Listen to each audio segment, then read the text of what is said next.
ஆலயம் உனக்காக.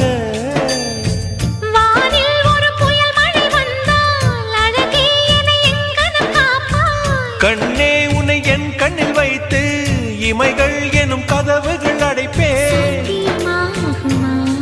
நான் சத்தியம் செய்யவா?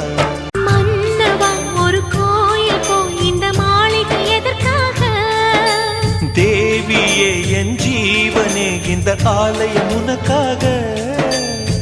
வானில் ஒரு புயல் மழை வந்தால் அழகே என்னை எங்கனம் காப்பாய். கண்ணே உன்னை என் கண்ணில் வைத்து இமைகள் எனும் கதவுகள் அடைப்பேன். சத்தியமாகுமா? நான் சத்தியம் செய்யவா?